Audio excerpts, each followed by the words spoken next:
Salut tout le monde, bienvenue dans l'Académie, j'espère que ça roule pour vous, moi ça va super. Aujourd'hui, alors on n'est pas dans l'Académie, mon pote, vous êtes au-delà de l'Académie, vous êtes hors de la fenêtre de l'Académie, tout simplement parce que je me suis mis dans la fenêtre là pour avoir du courant d'air, parce que j'ai fait une partie de la vidéo tout à l'heure, j'ai décidé d'arrêter parce que j'allais tout simplement crever, il fait 28 degrés, j'ai véritablement vu des gouttes de sueur couler du long de mon genou, qui partent de mon genou, qui descendent le long de mes chevilles, donc c'est pas très agréable si tu veux, et je me demande comment c'est possible de perler à cet endroit-là du corps, tu vois. Donc aujourd'hui, je vous fais une critique à chaud, voilà, sur une œuvre que j'ai kiffé, une œuvre horrifique en plus, voilà, une œuvre, moi je trouve que c'est de l'horreur, c'est du comics d'horreur. En fait, j'aime le côté horrifique dans les comics, dans le 9e art, parce que au cinéma, j'arrive pas à aller voir ça. J'arrive pas à aller voir des films comme ça, d'exploits, des films de genre horrifiques, parce que j'arrive pas, en fait. Je suis trop pris dedans, je passe mon temps à fermer les yeux. J'aimerais y arriver à kiffer ce style-là, parce que je suis persuadé que ça pourrait me plaire, mais je n'y arrive pas. Et je prends mon pied parce que j'arrive à comprendre l'essence de l'histoire, à ce qui voulait être raconté dans le 9e art, sans pour autant fermer les yeux tout le temps, alors que bon, je t'avoue qu'il y a des moments où j'étais pas bien, surtout dans cette œuvre-là, et c'est pour ça que je voulais vous en parler. Je vous parle de Hotel, avec 2 L, sorti chez Black River le 8 juin 2023. C'est scénarisé par John Lees. John Lees, c'est un Écossais que je connaissais pas du tout, le scénario est de lui, et Dalibor Talajic, je sais que c'est un gars qui officie surtout chez Marvel, et notamment sur Deadpool. C'est un professeur dans musicologie par rapport à de la flûte, enfin bref, le mec c'est un thug, laisse tomber. Ça coûte 16,90€, ça fait 112 pages, sorti chez Awa Studio, donc un éditeur que vous connaissez dans la cave, qui a été fondé par 2 anciens de chez Marvel, et je crois que Hotel faisait partie des premières œuvres qui ont été proposées pour lancer Awa Studio. C'est le premier tome, il y en aura 2, voilà, il y a un petit 1 là. Ce tome regroupe 4 histoires qui vont s'entrecroiser, donc c'est une anthologie en fait d'histoires horrifiques qui tournent autour du sujet de cet hôtel là, avec ce espèce de majordome, enfin de réceptionniste un petit peu bizarre, un petit peu étrange, un petit peu flippant, qui va donner juste des consignes pour les nouveaux arrivants. Alors cet hôtel est un peu spécifique parce que c'est un hôtel qui va être visible pour les personnes qui ont besoin de traiter ou de résoudre quelque chose de face, voilà, frontalement. Je m'explique, si quelqu'un veut s'arrêter le long de la route 66 pour dormir, il ne va pas forcément voir cet hôtel là, le panneau qui indique qu'il y a un hôtel à 500 mètres quoi. Non, si tout va bien dans ta vie, ce panneau tu ne le verras pas, c'est comme ça, c'est un peu de la magie, c'est comme ça. Mais par contre, si t'as un vrai problème, je sais pas, familial, financier, si tu fuis quelque chose, si tu recherches quelqu'un et que il y a un dénouement assez tragique, tu vas voir cet hôtel là. Le principe est simple de ce comics, c'est tu arrives dans un hôtel de 4 chambres et en fait cet hôtel est peut-être un peu maléfique, mais tu arrives avec tes problèmes qui sont exacerbés dans cet hôtel-là. C'est pas l'hôtel qui crée des problèmes. Il y a des mouches, putain.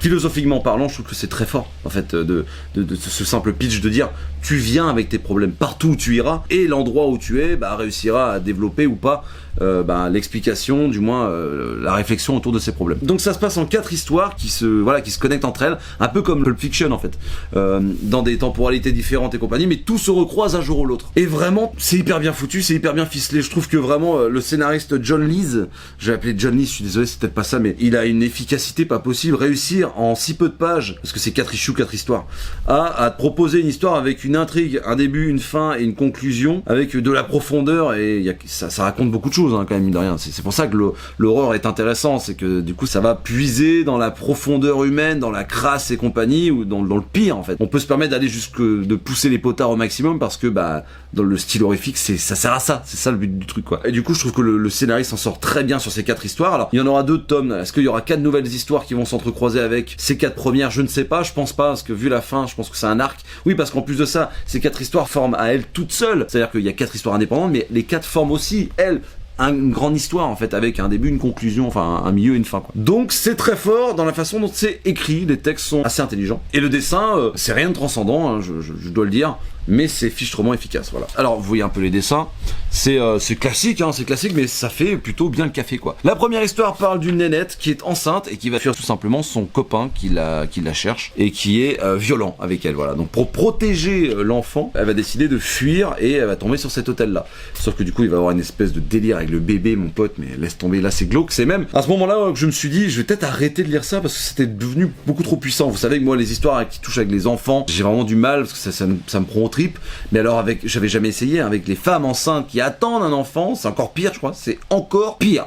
J'en ai même parlé à ma femme qui était à côté de moi pendant que j'étais en train de le lire, et je lui explique un peu le pitch, et elle me dit... Mais moi je peux pas lire ça, c'est impossible. Donc attention, âme sensible s'abstenir, parce que le gore est quand même assez présent. C'est assez explicite, et c'est dessiné de telle façon à ce que, oui, tu comprends ce qui se passe, et tu vois même l'horreur en face de toi, quoi. À un moment, il y a des yeux qui sont arrachés, enfin, il y a vraiment des trucs assez énervés, il y a des membres coupés, il y a du vomi, il y a des... Non, mais il y a des trucs, voilà, c'est coquinou, voilà. Donc c'est la première histoire de cette femme qui va fuir son mec, est assez creepy, et il va se passer des trucs bien chelous, et tu te dis, mais où c'est que je suis tombé, quoi. Tu passes à la deuxième issue, et là, t'as le réceptionniste qui sert toujours un petit peu de voix off, de narrateur principal, tu vois. Et il t'explique un petit peu, oh, vous savez, les clients qui viennent ici, parfois, je leur dis de pas aller dans le fond du petit chemin, et ils y vont quand même. Et bah, la deuxième issue va parler un peu de ça, va parler de ce couple-là qui s'aime, et ils vont se faire une petite soirée dans cette petite hôtel, dans ce petit motel. Et bah, du coup, ils vont faire ce que tous les anciens couples font, hein, se faire profiter de la vie et compagnie. Sauf qu'en fait, tu te rends compte que y en a un qui aime beaucoup plus l'autre, voilà, tout simplement parce que... Oh, je vais peut-être pas... Est-ce que je vous spoile ça? Non, je vous spoile pas ça. En tout cas, il y a un qui va faire une sacrée crasse à l'autre. Sauf que, à sa grande surprise, en fait, ça va pas se passer comme prévu. Ça va aller très loin. Très loin dans la psycho... Enfin, l'idée est incroyable. L'idée est incroyable. Alors, j'ai lu dans les bonus que John Lees, le scénariste, vu qu'il fait pas mal de conventions, que c'est un métier qui te fait bouger beaucoup et qui utilise beaucoup d'hôtels, et ben en fait, il a pensé à ce genre d'histoire, à ce genre de délire avec Awa Studio, en se disant, ouais, c'est vrai que du coup, quand je regarde sous le lit, qu'est-ce qu'il peut y avoir, qu'est-ce qui s'est passé dans la chambre dans laquelle je dors, qu'est-ce qui a pu se passer avant. Et moi ça m'a touché parce que vu que j'ai fait pas mal de déplacements dans mon parcours professionnel, pendant des semaines et des semaines, j'étais dans des hôtels, dans des F1, dans des Ibis, dans des compagnies, enfin partout, tu vois. Et je me suis toujours posé cette question là aussi. Qu'est-ce qui s'est passé dans la chambre, dans le lit dans lequel je suis en train de pioncer, qu'est-ce qui s'est passé juste avant, toi? Qu'est-ce qui le couple ou la personne qui était avant, qu'est-ce qu'il a fait dans ce lit là, putain? Est-ce que les draps sont propres, mon pote? J'ai trouvé le propos très intéressant. Cette troisième histoire, c'est l'histoire d'une sœur qui va essayer de faire qui va essayer de retrouver sa sœur qui a disparu, voilà, tout simplement. Et elle va se rendre compte que le dernier endroit où elle a été vue, c'est dans cet hôtel-ci. C'est complètement fou, là, on est vraiment dans un délire à la Seven, on est vraiment sur un psychopathe, quelque chose de assez énervé. Ça me fout des frissons rien que d'en parler, je vous jure, hein, c'est fou. L'histoire de cette sœur qui cherche son autre sœur. Alors, encore une fois, elle va croiser les autres résidents de cet hôtel-là, et il va se passer des trucs complètement chelous, enfin bref, c'est atroce. Donc, cette dame-là va chercher sa sœur, et elle va réussir à trouver un début de piste qui va l'envoyer dans un endroit tellement glauque que c'est l'une des fins les plus atroces que j'ai pu voir, que j'ai pu lire en termes de psychologique, quoi. Donc c'est hyper bien dessiné, c'est dynamique, vraiment le découpage casse pas trois pattes à un canard, mais par contre c'est très beau, c'est très beau. Je sais pas la couleur, elle est de Lilu Dredge, qu'on a déjà croisé dans des comics, je sais plus où, mais je sais que j'en avais dit du bien également. La couleur est très réussie. On a même les odeurs en regardant les odeurs, c'est pas compliqué vu ça, c'est dégueulasse. Ce que je suis en train de voir, c'est dégueulasse. Et la quatrième, c'est ce qui m'a le plus touché parce que ça parle d'un gamin, encore une fois. C'est l'histoire d'un père qui va tout simplement se rendre compte, son fils va être diagnostiqué comme bipolaire, et lui il est persuadé que grâce à la foi, grâce à Jésus-Christ tout puissant, on peut l'exorciser parce qu'il y a sûrement un démon qui se cache en lui. Du coup, il va faire venir un prêtre qui est un petit peu véreux, tu vois, qui a pas trop de respect et d'empathie pour les enfants, et il va décider d'essayer de faire une séance d'exorcisme dans l'hôtel, quoi, dans la chambre. Et ça va partir en steak, vraiment. Et j'ai beaucoup aimé la fin finale de toutes ces petites fins. C'est-à-dire qu'il y a une histoire globale, elle a une fin qui, elle aussi, m'a mis sur le cul. Donc,